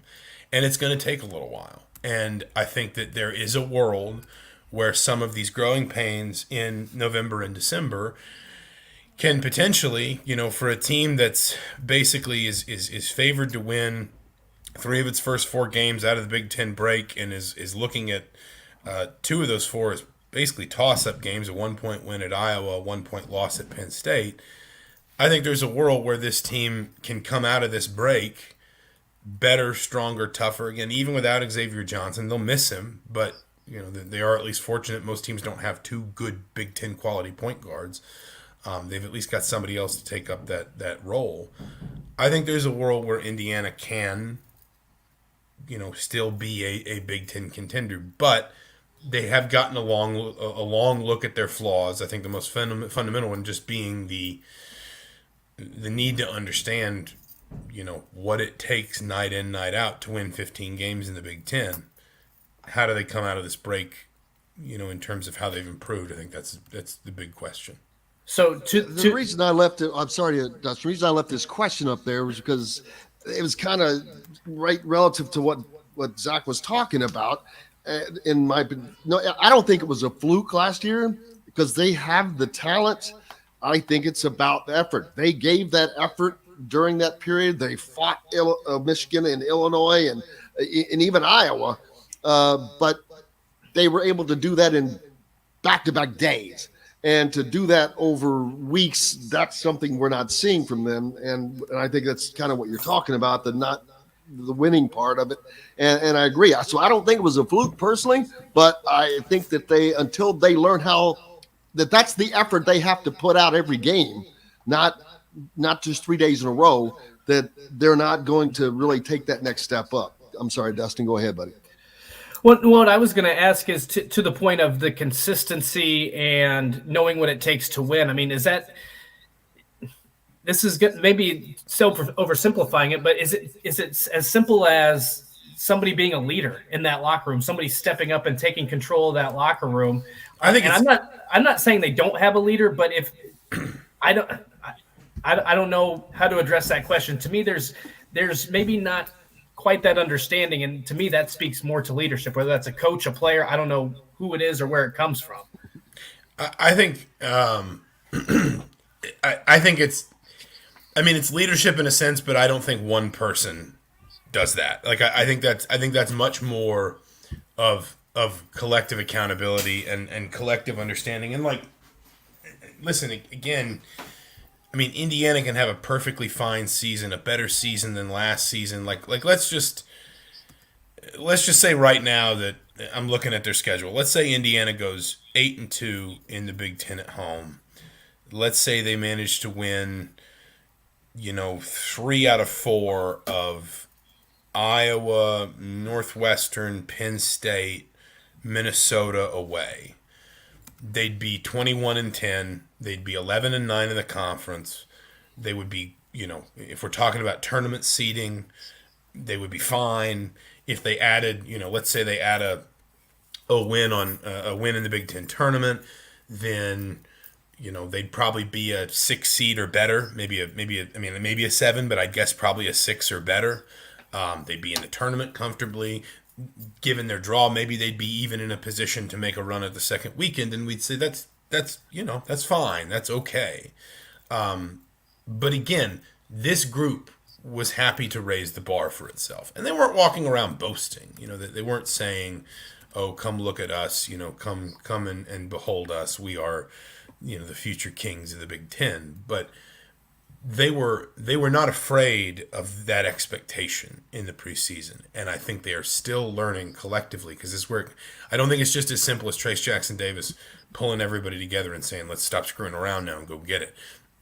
When you have problems, for example, with offensive rebounding, that's not one player. When you have a problem with slow starts, that's not one player. Yes, the coach can do better. The staff can do better. The seniors can do better. But there's also got to be a collective understanding of, if we want to win at this level, if we want to win consistently, if we want to be the team that, people talk a lot about, for example, Wisconsin, how all the close games Wisconsin seems to win year after year. Well, part of that's habit. Part of that is understanding not just one player, but as a collective group, this is what it takes when it matters. This is how we squeeze the extra ounce of blood out of the stone when they can't, when the other team can't. And it goes back again to the idea that this is a group that's never won at that level before, and that includes the head coach. And obviously, Mike Woodson's done plenty of winning in the NBA. It's a slightly different game in college when you don't have 82 games, you have 20, and First of all, nobody cares about winning their division in the NBA. That is not a thing. Second of all, you have a quarter as many games essentially, and so everyone counts. Everyone, the importance of everyone is amplified that much more. And so, is leadership? Yeah, probably. But I think when you say leadership, the problem is people always want things to be reducible to simple terms. And when you say leadership and you say this team needs better leadership, the presumption people want to make is that they don't have any. And sometimes that's true. I don't think this team doesn't have good leaders. I think that this team, I think, for example, Trace Jackson Davis and Race Thompson are well respected. I think their teammates listen to them. I think Xavier Johnson's in that group too. Obviously he's hurt, and so his role has to be a little bit different right now, but I think he's in that group as well. The other part of it too is you can't call a players only meeting every time you lose a game by 14 points. Right. You can't, because at some point guys are going to start tuning that out. There's got to be an extent to which you do just, and fans may not want to hear this, but over the course of a long season, there's got to be an extent to which you just shrug off a Kansas and you just say that was just a bad day and we've got to get better and that's not acceptable. But we're not going to sit here 3 weeks later rubbing gravel through our hair talking about how we're still sort of atoning for the Kansas game. But I think that the leadership you're talking about is a little bit more of kind of everybody and is almost more the individual accountability of, I'm going to make sure that that I'm bringing what I need to bring so that I'm definitely not the problem essentially. And I've drawn some comparisons to 2016 when James Blackman Jr. tore his ACL before Indiana went on the run that won the Big Ten. And I think a big part of what happened that season wasn't that people were happy, teammates were happy James Blackman Jr. was hurt, but it was not addition by subtraction. But what it was when you took 17.5 points and 48% from behind the 3-point line out of the lineup, suddenly everybody kind of had to have an honest word with themselves and say, there's no security blanket here. I can't look at this and say, well, if I don't do it tonight, someone else will do it for me. I have to go, whatever my role is, whatever my job is, I have to go do it. If I don't do it, we don't have this security blanket of this guy that can just go get 20 when we need him to. And therefore, I got to take it on me to be that much sharper, that much more focused. We're not going to, I don't have to go score all 17 of those points, but if I can score 5 of them and then I can prevent 6 a game at the other end, well, there's 11 points. And if 4 guys do that, 3 or 4 guys do that, then suddenly that's how you turn a season around. And I think that's where I don't think necessarily Xavier Johnson's out for the year, but I think that's kind of part of the mentality Indiana's got to adopt here is, there's no more sort of, well, if I don't do it, somebody else will take care of it. It's got to be like, I'm going to go out every night. Like, I'm going to get my job done to the absolute best of my ability. And then I'm going to hold everybody else accountable to do the same thing. And that's how we're going to get better. Well, we'll certainly find out as they hit the road for their next encounter in the Big Ten, taking on the Iowa Hawkeyes next week. Zach Osterman, I cannot thank you enough. As always, make sure you give Zach a follow at the Indy Star if you're not already, which I'd be shocked at. Zach, buddy, have a great one. Have a great weekend, and appreciate you. Hey, Happy New Year, fellas. We'll see you. I don't know. What is today? I guess today is Friday, so you lose track of the days this time of year. But we'll see you. We'll see you next week for Iowa. And God, who do they play next weekend? They're back next weekend. This is how the sausage is made. Is when I start to realize that there's actually a job to do again in a few days. So it's good talking to you, fellas. Happy New Year. We'll talk to you soon. Happy New Year. Happy New Year to you. Well, appreciate you, man. Zach Osterman from the Indy Star joining us here on Indiana Sports Beat Radio.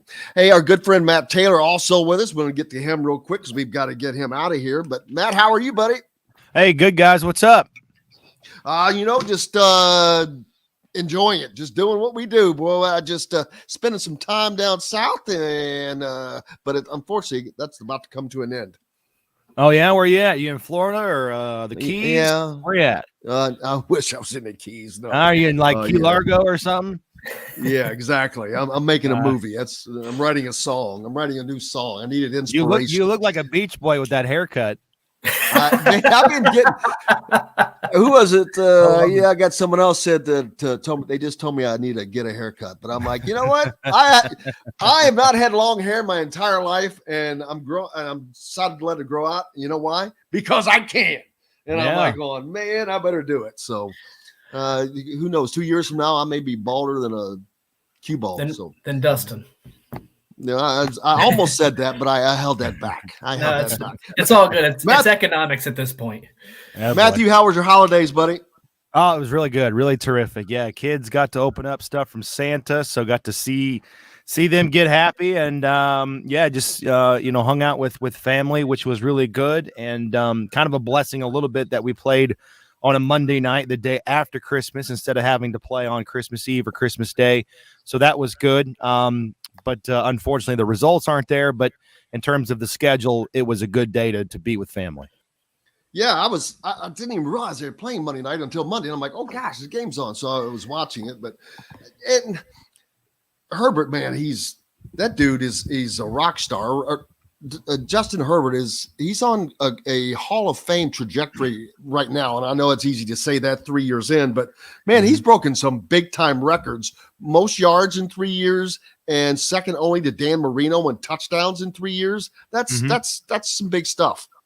Yeah. Only player to throw for over 4,000 yards in each of his first 3 seasons. The only thing he doesn't have on his resume is playoffs, but he's got that now. They clinched the playoff spot on Monday against the Colts. So, I think, people in this part of the country don't watch a lot of Charger football or don't see a lot of Charger football because they're on the West Coast and they haven't been a contending team. Well, I think a lot of the country is going to see Justin Herbert for the first time.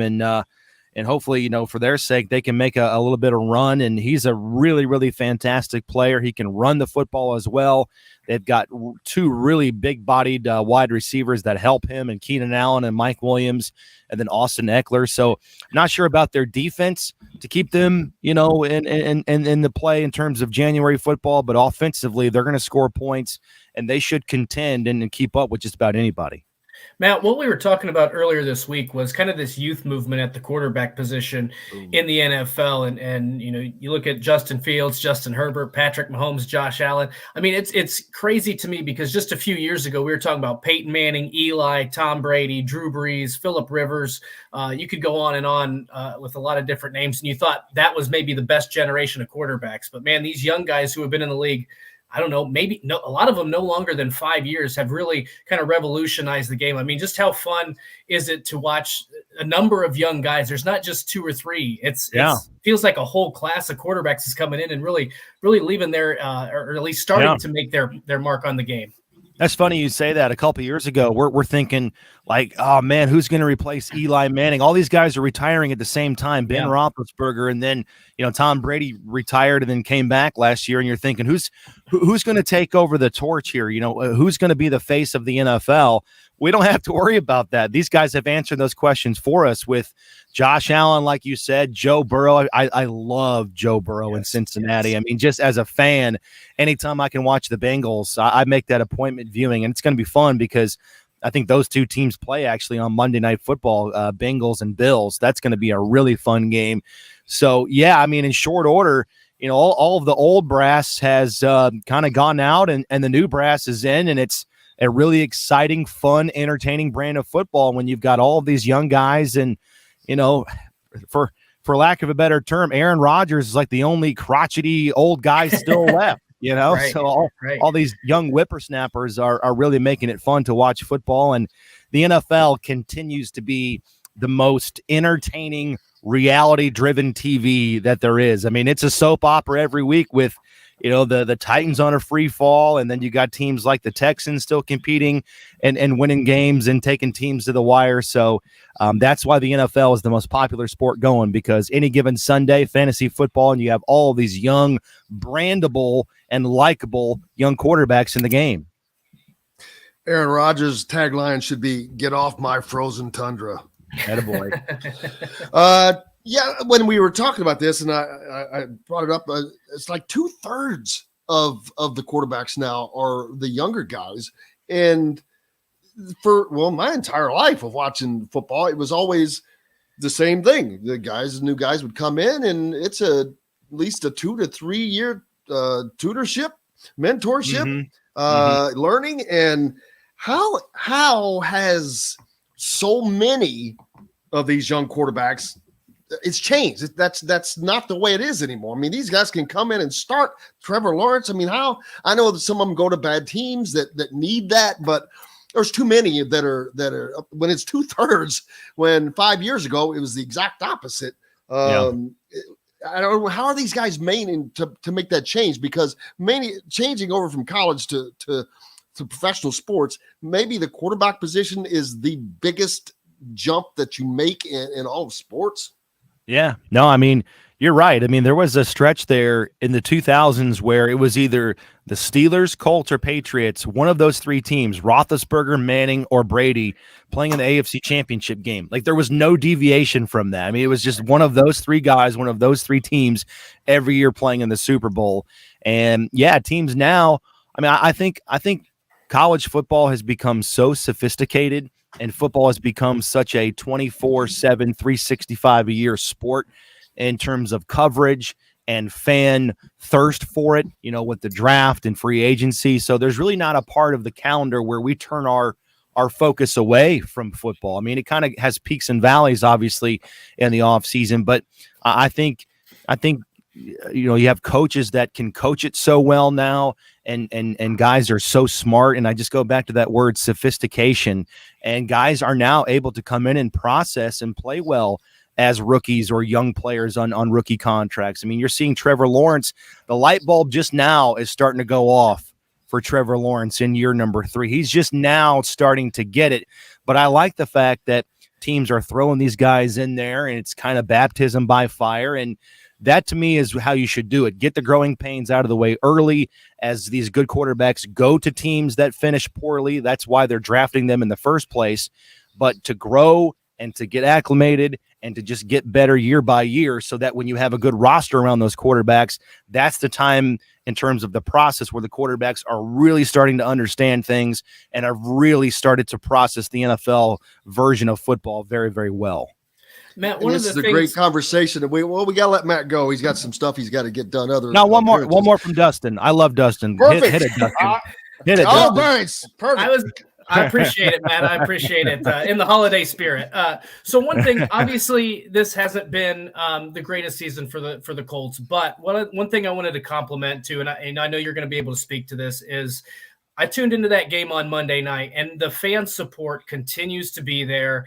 It was a rocking house for all 60 minutes of that game. I mean, it was just an awesome atmosphere. And I think even though this hasn't been a memorable year for the Colts, it just speaks to the foundation that Jim Irsay and the entire Colts organization has built, how invested the fans are. I mean, it's easy for so many, for an opposing team to overtake a stadium or for fans to not show up or turn it off. But Indianapolis and the fans have continued to support the Colts. And I was, it's a little bit of that leftover Christmas joy to see a packed Lucas Oil Stadium still cheering on the Colts. Yeah. I thought that was really awesome. I appreciate you, Dustin, because that's how I felt too. I mean, I felt like really, really crummy season, easy to just stay at home and, watch it on TV and just sort of be apathetic. And I totally get it. But I think that it was sort of the last marquee game of the season for the Colts. Obviously, the Chargers and Justin Herbert and his star power, I think maybe that had a draw to it as well. Let's be honest, where teams or fans want to go see him play and check him out, in person for the first time. And that's cool. I mean, whatever gets you in town or in the stadium, that's all that matters. And I thought I was really kind of anxious to see what that crowd was going to look like given the circumstances. And I was blown away. I was really surprised at how full it was. And I think it was darn near close to pretty much every seat having a butt inside of it. So that was really fun to see. They were loud. They were engaged. Obviously it thinned out there at the end, but it's really been nice to have that support. And I think from a disappointment standpoint is that the Colts and Jim Irsay have just been pounding the table for the NFL to get home primetime games, to, have this injustice taken away from them. There's no reason why the Colts haven't been the best team in the NFL, but they certainly haven't been, bad to the extent where they haven't been able to get home primetime games. I mean, this year was their first home primetime Monday night game since 2015. That was unacceptable. So Jim Irsay was pounding the pavement for it and trying to get that problem fixed. And unfortunately, the Colts didn't do their part in playing well in primetime at home. They haven't played well in standalone, football windows all year. So that's not going to help. So anytime you're 4-10-1 and you stub your toe in primetime next year, one of the few certainties we know is the Colts are going to be picking to the top 10, and they're going to have a boatload of 1:00 games next year, which for me, selfishly, I'm okay with because it gets me home earlier. And I don't like staying up late.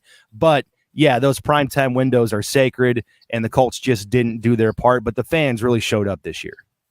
Yeah, they remind. When we talked about this, I said that reminds me of IU basketball fans. They're there. I mean, when they were 6-25, Assembly Hall was full. But the more amazing thing for me is because the Colts, Indiana basketball has been around for 100 years or more. The Colts came here and they were immediately adopted, and of course a lot of that goes to the Irsays and to Peyton Manning and all those guys, but. They did. The fans they came and they've never left, no matter what. And that does not happen in pro sports. I don't think, unless you have something like the Cubs that's around for 100 years. So I think that they're one of the greatest fan bases in all of the NFL, without question. Yeah, no, I mean, it's just kind of what you do. I mean, Colts fans they're diehard, they're loyal. There's a lot of season ticket holders, and they love coming down to Lucas Oil Stadium. They love taking part of the game day experience. For my money, I've been to a lot of stadiums, and there's a lot of different circumstances. But for the Colts and Lucas Oil Stadium, it's such a pristine venue. The game day presentation is fun. It's entertaining. It's easy to walk around Lucas Oil Stadium. I think it's pretty easy to park. Plus, it's right downtown. It's centrally located, right? So all the bars and restaurants, you can get to and walk to the game. So from that standpoint, it's fun. And you don't always have that at a lot of stadiums. In fact, Colts and Lucas Oil are one of the very few where you can do all of that and have such a, easy and efficient fan experience. So I think, Colts fans like doing that. And it was just something fun to do a couple of days after Christmas. And, no one was working on Tuesday anyways, right? Nobody works this week between Christmas and New Year's. So come on down, have fun, stay up late, and watch the Colts. And that's exactly what happened. Buddy, I cannot too much appreciate you. Happy holidays, Merry Christmas, Happy New Year to you and the family, all the kiddos. I hope you have a great one. I appreciate you guys. Likewise, Happy New Year. See you, Dustin. See you, Jim. See you guys. Matt Taylor from the Indianapolis Colts joining us here on Indiana Sports Beat, brought to you by our good friends from Reynolds Family Dentistry. If you're down in the Sellersburg area, make sure you stop in and see Dr. J. He keep you in tune with that championship smile, baby. We're back with more here on Indiana Sports Beat Radio right after this. We'll be right back to the Golf Club at Eagle Point Studios for more Indiana Sports Beat Radio with Jim Coyle, presented by Endeavor Hospitality Group and Andy Moore Honda of Bloomington. If you're looking for a home in the Indianapolis area, That was funny. That, if anybody else besides me caught that joke right there.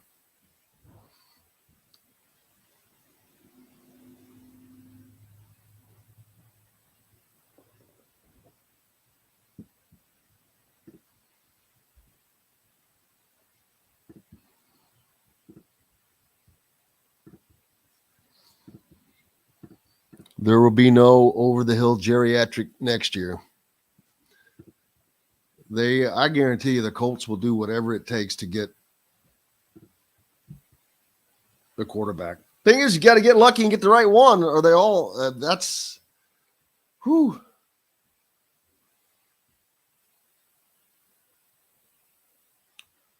Who do the Colts fans want to draft a quarterback?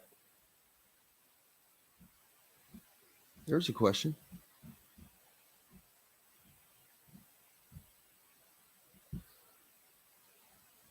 Dustin, who would you like to see the Colts draft a quarterback? I mean, we can save this for on the air, but not Will Levis. CJ, I mean, preferably would be CJ Stroud. Who are the other? I mean, he's kind of up at the. I mean, Levis is up at the top. And oh God, no, I don't want CJ Stroud. Brother, yes. Yes. Let's see, CJ Stroud. Bryce Young, Alabama would be good. You cannot. They can't take Levis for one pure and simple reason. He plays for Kentucky. Well, it's an easy transition in terms of the team colors. Yeah, for him. Boy, this is not a great. I don't think Anthony Richardson, maybe Hendon Hooker from Tennessee. I don't know. I think you look at CJ Stroud or Bryce Young. Those have got to be top. I don't know who's going to be where, or any of those guys are going to be available. I think Kelvin said Michael Penix. Isn't he returning to Washington for another year? He is. Look at this stat. Wow. That's insane. 30 seconds. Michael, thank you. I'm going to put that up, but that is. It is not a great year for quarterbacks, Harpoon. You're right, brother. They're custom growlers. Metalworks Brewing Company has an updated menu, new brews, and will be offered in all Endeavor Hospitality restaurants. Come taste with Dr. Hops' Brewing. Metalworks Brewing Company. Bring your passion and your thirst. This segment is brought to you by Courtroom Sports Grill in Bedford. Now back to the Golf Club at Eagle Point Studios for more Indiana Sports Beat Radio with Jim Coyle, presented by Endeavor Hospitality Group and Andy Moore Honda of Bloomington. Welcome back, Indiana Sports Beat Radio here on this Friday. I hope you've had a great week and ready for the weekend. I know that we are. Just finished up with Matt Taylor and fun conversation there. We were talking about, I was like, all right, so who think of next year, Colts will be in the top, one of the top picks. Who are the quarterbacks that you'd like to see the Colts take a shot at? CJ Stroud, obviously one of those that comes to mind. Hooker from Tennessee, as Dustin mentioned. I won't mention the other one that he brought up, but Bryce Young is another one from Alabama. It's not. Someone mentioned it's not a great. Kenneth says it's not a great Not a Correct. franchise Yeah. quarterback in there. Well, there might be, but there's not as many. There doesn't feel like there's as many guys with that potential. I think it reminds me of the Indiana 24 class, the basketball class of 24 in the state of Indiana. It's not the greatest. It's not as good as the one behind it or in front of it. But guess what? If you land Flory Badunga, it just became great. Right. It doesn't matter because you just landed the one that you needed. Right. So I agree. So I guess my point is, if you get the one, it doesn't matter. You got to get the right one, and but that's what it makes it more difficult, obviously, when you have less selection. So we all know that. I wanted to throw this stat up that daggone, missed it. Kenneth put up here or Michael rather. Look at this crazy. Thanks, Michael, for this. Today marks the day that Tom Brady has spent exactly half of his life in the NFL. That's insane. How old? What is he? 45? 45. Yes. Oh my God. Yeah. Someone down. I saw the exact numbers. Days of 8,292 days. 92 days for Brady. Wow. Now hold on. Here's a question though. Technically, he retired for 40 days or whatever the number was, 35, 40 days. Does that count? Are we counting those days? I'm not counting it because that was a ploy. The only purpose for that was to retire from Tampa Bay to come back as a player for Miami as a part owner. And that got snuffed out by the NFL. That's why I'm retiring, not retiring. Sorry, not sorry. Yeah, that's what happened there. Sorry, not sorry. So that was good. Was not expecting that. Well, a little Friday bonus for you. There you go. But, I like that. Sorry, not sorry. And the thing I don't have a problem with it. Michael Jordan did it. Brett Favre did it. There's been a lot of guys who retired. Rob Gronkowski. A lot of players have retired and then come back. So I don't have a problem with it. The only issue I had with Tom Brady is that he did it on freaking Selection Sunday. Come on. Give us our one day, and then you can go back to being a great well, he's not been great this year, but then you can go back. And he wasn't really retiring. So that made it even worse. There's going to be like a Jordan documentary on Tom Brady's life from ESPN or one of those networks at some point. I would like to know that. I would like who's to gonna know do that. I'm pretty sure ESPN. I'd like to, although Fox did sign Brady to that broadcaster contract, so maybe they'll do something. I don't know. Point being is, I cannot wait to find out that part of it. What went into that retirement? What happened? Because there was obviously you're not going to hear the truth, not Brady. You're not going to hear the truth. People around him might. I mean, the Chicago Bulls one was that's the why other players were the story that I'm talking about. That's already out there. That's why I'm talking about it. I mean that's and the Dolphins are that ownership is a very shady group. They look what's happening with Tua Tagovailoa. The coach that sued them. I mean, buddy, you talk about the Miami Dolphins and Washington, the Washington football teams, I call them because I refuse to call them the other name. They're both just not good, not ran very well. But that's because their owners are shady people. Correct, especially Dan Snyder. What else are you gonna say? Yeah. I mean, that's all it's been laid out there. So who knows? But we'll see.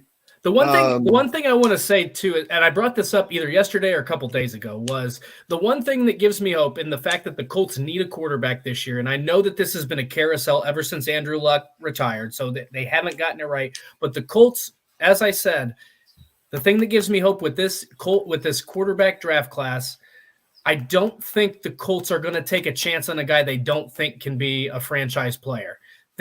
When they had a high draft pick and selected Peyton Manning, that worked out pretty darn well. When they got Andrew Luck, that worked out pretty darn well. So I think they know what they're talking about and they know how to evaluate. And I know different people, but they know who to talk to. They know what they're looking for in terms of who can be a franchise quarterback. So I don't think they're going to draft a quarterback just to draft a quarterback. If they've got to kick the can down the road another year, they might do it to get to the next draft of quarterbacks if they don't get who they want. So I do have confidence that whether it's this year or next year, I do think the Colts are going to have the right quarterback in place because they know what it has to look like in order to be successful.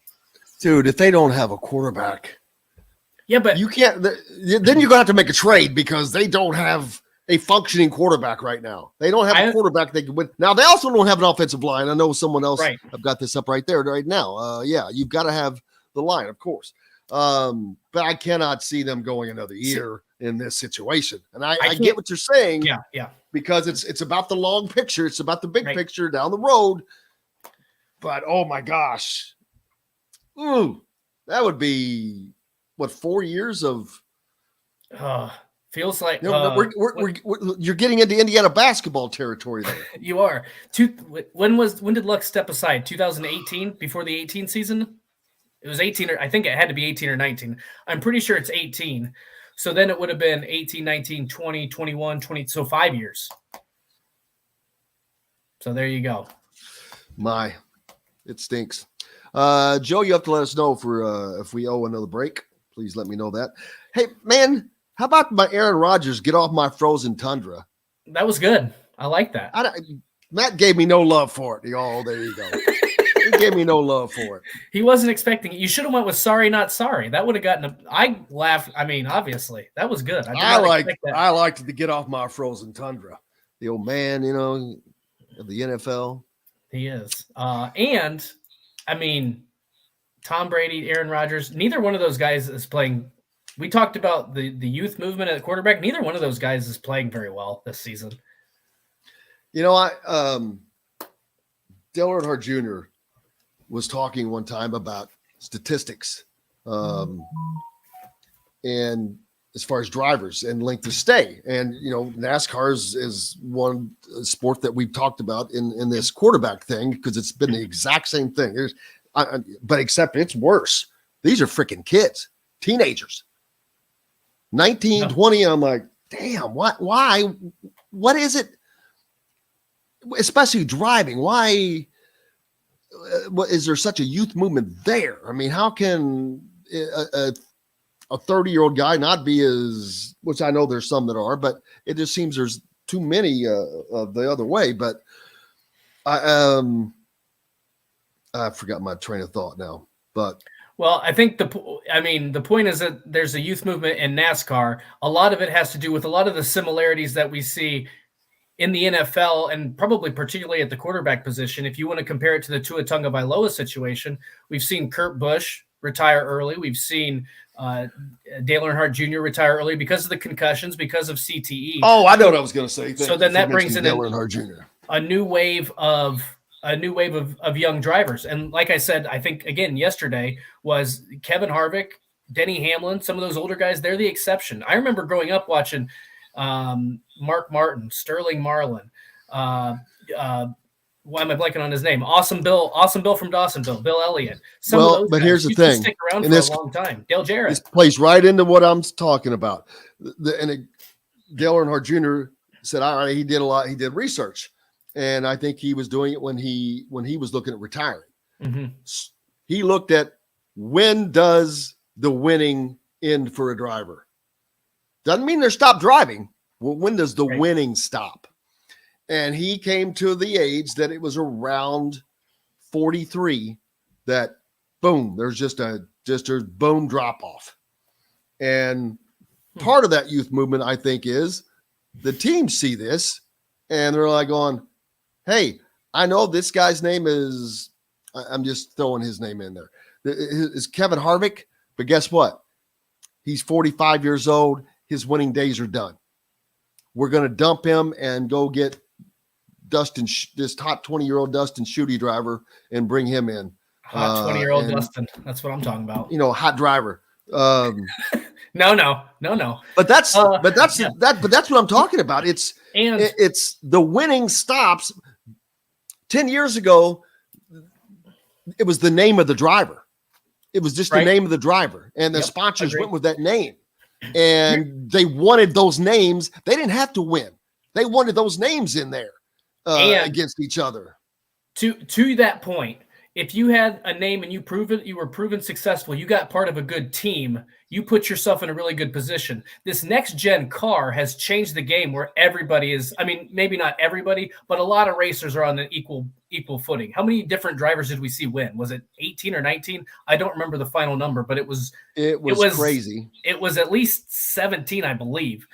And you had a championship run that went down to the final week of the season with, multiple drivers. We saw Ross Chastain ride the wall all the way to the checkered to get into the final four, Right. which was incredible. I know a lot of people complained about it, but that was entertaining. It's just, but I was just talking about the age. And I'm like, all right, why would that happen in NASCAR? Because in football, well, of course, I get it.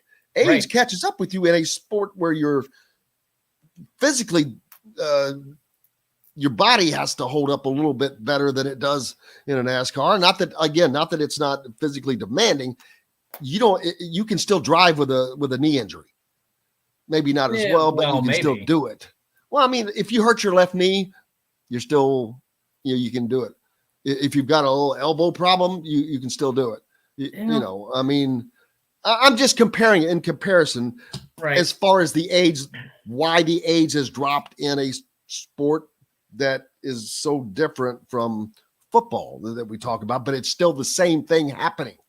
So it's, I think it just all comes down to winning and thinking that younger athletes are going to win more, which they generally do. And that is now, we're seeing that across all levels of sports. So there's that. What's the weekend plans up? It's let's see today the 29th, 30th. Today's the 30th. Tomorrow is New Year's Eve. I'm not. Are you a New Year's Eve goer outer? Because I am not. I'm a stayer inner. You know what I call that now? That's what we call rookie day. Yeah, amateur hour is what I call it. Yep. Yeah, I call it rookie day. So that'll work.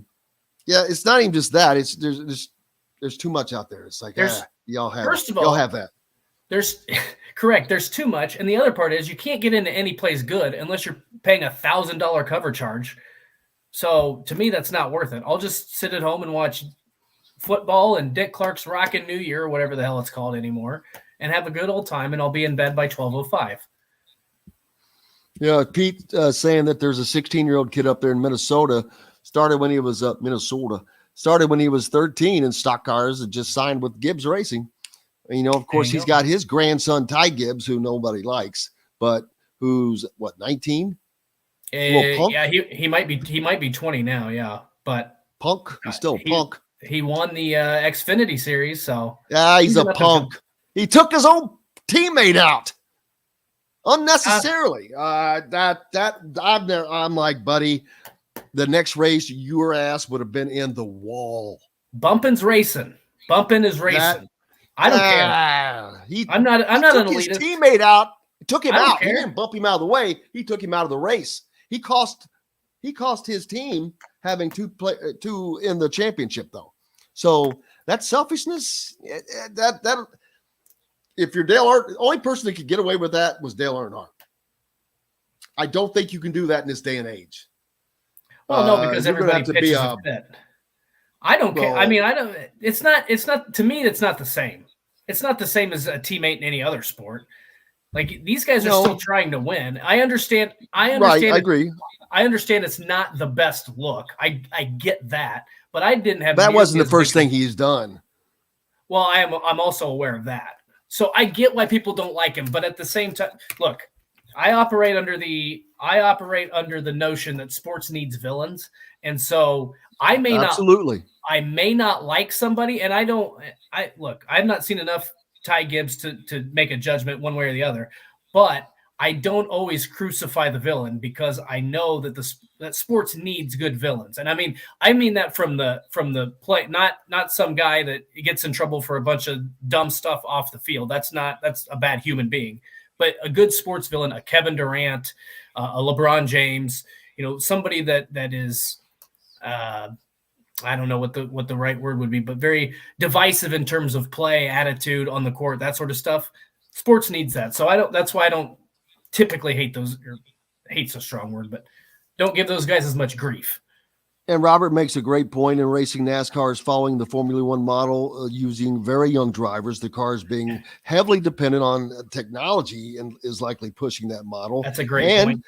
And it makes sense because today's kids are way more technologically savvy than us old folks. So I get it. But we'll see. Man, it's been a fun one. We're not done yet, but I'm looking forward to eating. I'm not going to lie to you. Needs a snack, needs a whole meal. Yeah, what do you have a specific food that you eat on New Year's Eve? And if you say Whataburger, I'm going to fly down there and smack you. No, I couldn't care less what the hell I eat. I mean, I don't either. I just, but some people depends on where I am, what I'm doing, who I'm with. Baby, feed me. Feed me. Just feed me. Yeah, I couldn't care less what it is. I'm with you. I'm thinking seafood this year. I'm gonna be honest with you. Yes, I'm thinking seafood. Thinking seafood. Fried seafood. Are you a fried seafood fan? No, I mean just as much as a fried anything else fan. But what do you have any? You're Mr. Tradition. You're Mr. I'm boring. I don't do anything. You're Mr. Tradition. Do all this stuff. So what do you got going? What's your weekend going to be like? Your big extravaganza going to be for tomorrow night? I have no extravaganza. It's going to be all football. I have the weekend off, which is rare for me. So I'm going to watch football. I'm going to, like I said, I got a bottle of champagne. We're going to watch Dick Clark's Rockin' New Year, whatever they call it. Stop.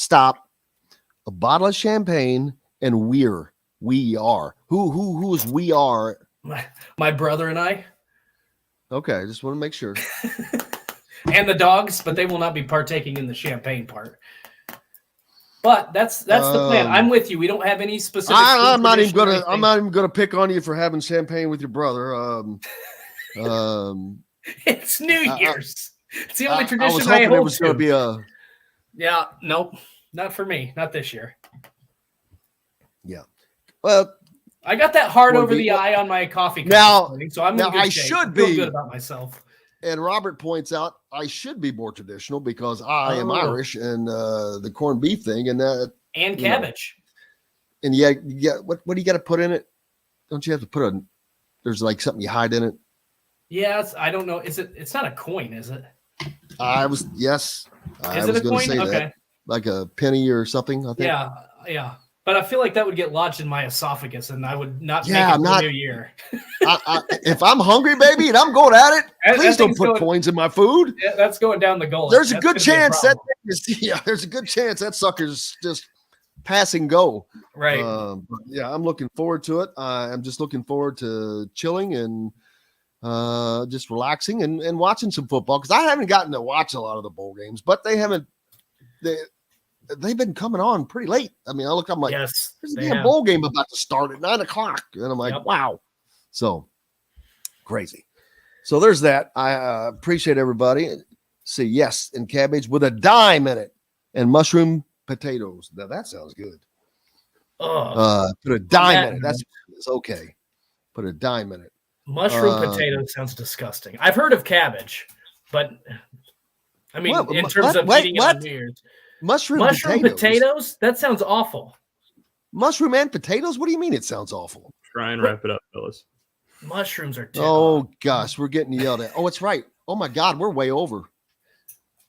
We got to go. I didn't realize it. I thought I was filling time. Daggone it. Hey, I cannot thank everybody enough. Big thanks to Alec Lasley, of course. Big thanks to Matt Taylor and Zach Osterman from the Indy Star. Matt, of course, from the Indianapolis Colts. Dustin Schutte, our good friend and co-host from Outsider.com. Joe, the producer, filling in today for John. Hope you guys all have a great weekend. I can't thank you all most of all. Without you, we have no reason to be here. Happy New Year to each and every one of you. But I guess I'll be talking to you on New Year probably. So until then, have a great weekend and a great New Year. I'm Jim Coyle. I will see you on the radio. Thanks for listening to Indiana Sports Beat Radio. Be sure to subscribe to our YouTube page for more clips and team coverage of Indiana basketball, football, and more. You can also find full episodes and tons of other content on thehoosier.com. We'll see you next time for another edition of Indiana Sports Beat Radio.